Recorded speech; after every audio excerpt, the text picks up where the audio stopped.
might have Flap and the rich lady under your spell, but it's gonna take more than that to impress.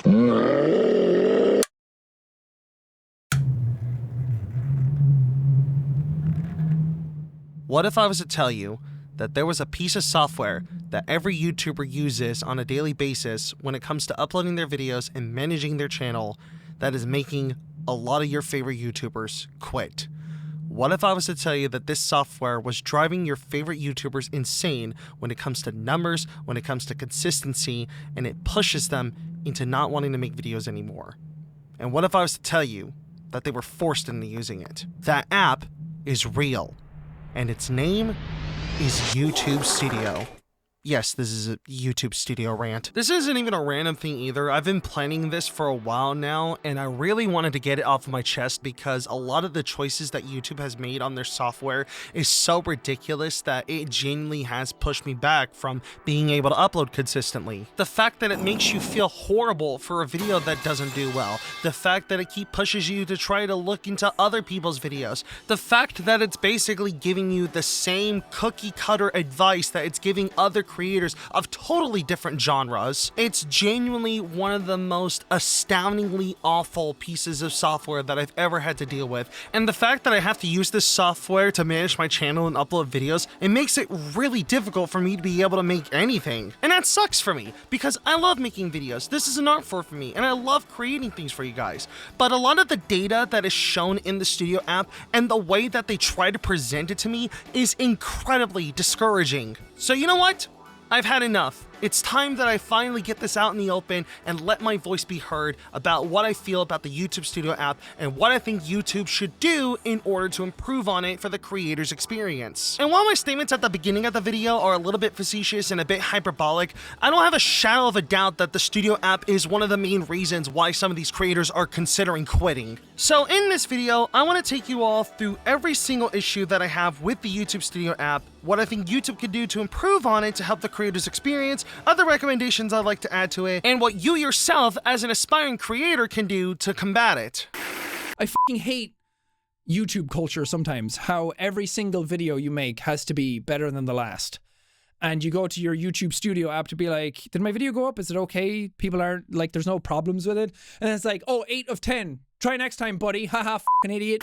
When you open up the YouTube Studio app, you are greeted to 9 pages: dashboard, content, analytics, community, subtitles, copyrights, earn, customization, and creator music, which is in beta. I think the most important page I want to tackle here first is the analytics page because it's where you get the most data on how your channel is doing and what your audience is currently engaging with. Now, at a glance, the overview is fine. You know, it shows you every stat about how your channel is doing. It also shows you this little graph on how views are doing and also shows you when you published a video, and they're recently rolling out this feature that's currently experimental where it also explains a little tidbit about what's going on with your channel. I don't know if this is just a me thing or not, but the view count and watch time count graphs are basically the exact same. There is no changes between the two. And it's also kind of a tad redundant too, because literally all that it's telling me is if you upload, you get more views and watch hours.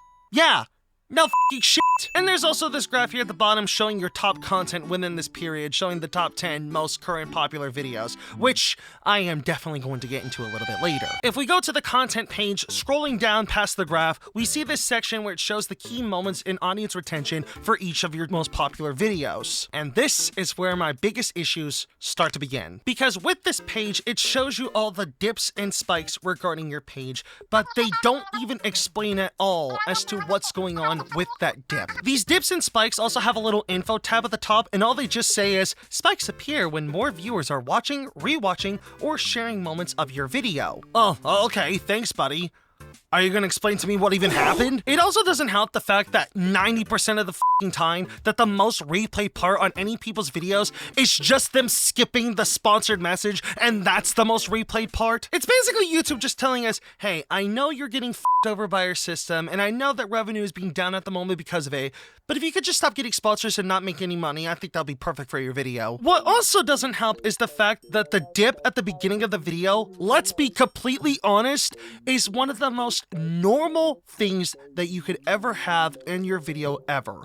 I'm going to be completely frank about this. There is nothing wrong with you having a little dip at the beginning of your video, because not every single person that is going to click on your video will stick around to watch it. You can't control that. That's normal. And it bothers me that a lot of these loser YouTube gurus are using that to manipulate a lot of the smaller creators into trying to buy their $200 course, all because of this dip. There's also the audience page, which shows you the channels that your viewers are watching, what videos are actually growing your audience, the videos that your audience is watching, and also that one really hilarious, usually off statistic showing the gender and also the age of your audience. The amount of women that watch this, like, oh, Jesus Christ, this fucking sausage fest. The one part here in this page that I want to talk about in particular is the page that shows you when your viewers are watching your channel. I'm going to be completely honest, this is one of the only things in this entire page that I actually use. Whenever I upload a video on my channel, it's usually related around this page showing when the best time to upload is. And while that is helpful on hand to show you when the best time to upload is, it doesn't exactly tell me when the best day to upload is. I used to have an extension at this time called TubeBuddy, and one of the main features that it had was for me to be able to calculate what the best day to upload is, and this tool helped a lot when it came to growing my channel. However, in a recent change on YouTube's terms of service when it comes to third parties collecting YouTube data, they pulled out that feature entirely, and it really impacted the way that I uploaded on this channel. And by the way, my apologies if any of the assets I'm using in this segment is a bit scarce. It's been a long time since any of this happened, and I sadly can't find any screenshots of TubeBuddy from around 2016 to 2017, so And what really agitates me about this is that one of the only useful things about this page that could help me out is buried so deep in the YouTube Studio app. If I want to access when I can upload, I have to go to the analytics page and the audience page, instead of it being the first thing that I could see on the dashboard so I could quickly calculate when to upload. There's also that what your audience watches page that I want to talk about real quick, because the only thing that it's related to me personally is just what your most popular videos are at the moment. Because all that it's being recommended to me is Our Drawings videos, the Google Play Sonic videos, and SML Wiki videos, and also Protogent videos, because that video has been getting popular lately. But what if there was a topic I wanted to talk about that's not shown in this tab? Well, that's where the Trends page comes in. The Trends page is where you can research on a topic or video title and briefly see if, according to YouTube, will perform well with your audience, along with video examples about said topic. It's actually where I decided to get the motivation to make this video, so if you see it on your recommendations, this is why. I'm gonna be honest, this page is fine. It's actually a very useful thing because I can actually look up if I want to do a certain video or not. I can, retitle it depending on if it gets higher in this page or not. This is perfectly fine, and I can even save which ones I actually like and I want to go through. I think the only thing that I could recommend is if I can add a little segment about exactly what the video could be about and what I could do in that video. If I can have a little segment part under whatever saved ideas I have to be able to explain further as to how the video could go, and if that would actually go well with the audience or not, that would be super useful. The next thing that I want to talk about is the community and subtitles page. Oh, these two pages are such wasted potential. Both of these two pages are fine. They're simple, they're basic, they get their job done, they let me manage the subtitles of my videos, and also let me look and search through the comments so I could filter out things like, searching for all the times that people kept calling me Dipper because for some reason I sound like Dipper to everybody. You say my voice cracks? My voice doesn't crack. Dude, no offense, but it cracks so much we've already made a techno remix out of it. Super Mario Maker. Do I really sound like that? But no, the reason why I called them wasted potential is because of some of the things that YouTube has kept removing from their website. One of the coolest features that YouTube ever gave us was community subtitles, where people from around the world could be able to create subtitles in their own language for your video. Or you can build a community and have a bunch of other people collaborate on one subtitle. Now, I can see this page actually being useful for much larger channels that do a lot of things of that nature, kind of like the Digital Circus multi-language things they got going going on. And I know for a while that they've been trying to roll this feature where they would take your video and be able to translate it into a completely different language, which I think is really cool. The comment page would have been this close to being okay if it wasn't for the fact that they decided to pour AI bullshit into it. One of the main features being an automated reply that 90% of the time doesn't even add up to either the video or the context of the comment. This AI could have gone into so many different better opportunities. This would have been perfect to, like I said before, know when the best day and time to upload is. It could have been great to know if the content that you're going to be making is going to be relevant or not, kind of like what the trends page does. This new AI technology could be used for so much better, or better yet, could be taken out entirely because it's not even needed.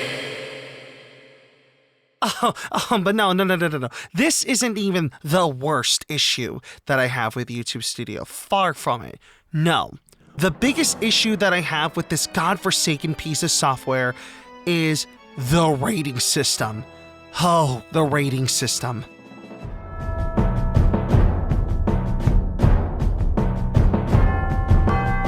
And you go to your YouTube Studio app to be like, did my video go up? Is it okay? People aren't, like, there's no problems with it. Huge, affirming green arrows if you're getting attention, and f***ing bright red down arrows if you're getting less. If you're a YouTuber, no matter your size, you know that sinking feeling when you're told your video is underperforming. If you get 1 out of 10, it does like fireworks, and it has like little comments, and it's like, this video is blowing up. Then if you get 10 out of 10, it's the polar opposite. It makes you feel like shit.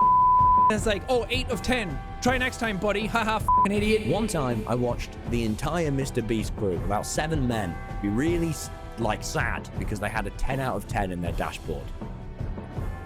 They had gotten only 50 million views in a day. So bad for your mental health. Whenever you upload a video and it starts to do its performances and whatever, it would be ranked on a rating system from 1 to 10, with 10 being the lowest performing and 1 being the best performing.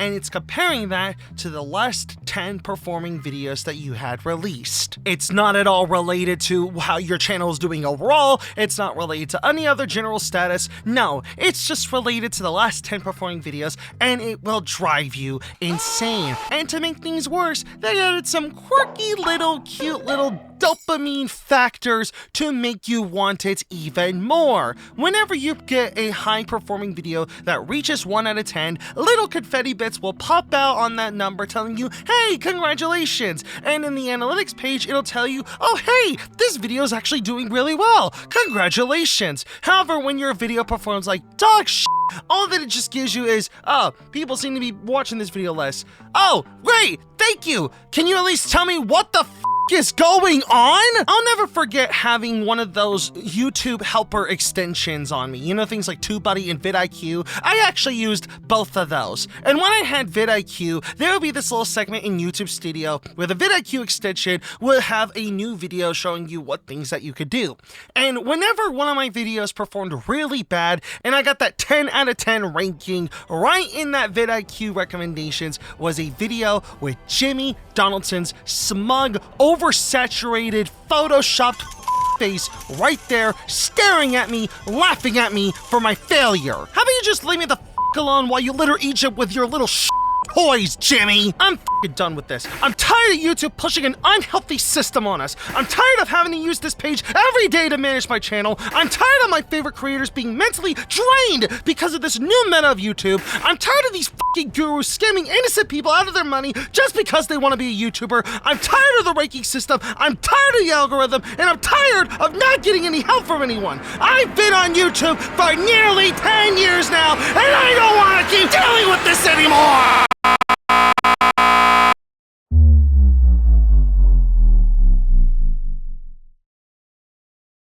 You know, it didn't really have to be this way. The YouTube Studio website had only been around for 5 years at this point. The beta had rolled around in 2020, and even then, everybody hated it. So much so that you could even opt out of it and hop into the classic YouTube Studio, which was quite a relief for a lot of people. But not that long after, they took that away from us. And we were left with this, we were left with a platform that encourages unhealthy habits on YouTube, that encourages people to push beyond the limits that they can't even physically do. And it's causing many of us to want to opt out. We don't want to be part of this YouTube zeitgeist that's going on. We don't want overly saturated attention span videos. We don't want to be Mr. Beast. We just want to be ourselves. It's called YouTube for a reason. So, that's it? Is YouTube just gonna be pushing these unhealthy habits on us? Are we just gonna be doomed to have to be another one of these slop creators forever? Is there anything that we could do? Well, there's a couple. I think it's very important for a lot of us to remind ourselves that we don't need to follow everything that the studio is telling us. If you're doing stuff that's doing fairly well for your channel and you want to keep it going, that's fine. After all, it's your channel, your viewers. I think it's important for the both of you to try to level that out. The next option you have, and this might take a little bit of readjusting if you're going to do this, is to just outright delete the YouTube Studio app. I've seen a lot of creators do this. They'll just outright delete the app because they keep going onto it and it's distracting them or stressing them out when it comes to making videos. So they decide to delete it because they don't really edit their channel on the go anyway. So now they have no distractions from their analytics, so they could just continue doing what they're doing throughout their day and continue working on their videos. Me personally, I actually like to keep it with me, and I've had it for like 5 years now, so what's the issue with me having it on my phone aside from that rating system? I sadly cannot give any direct advice for creators or people that want to make videos,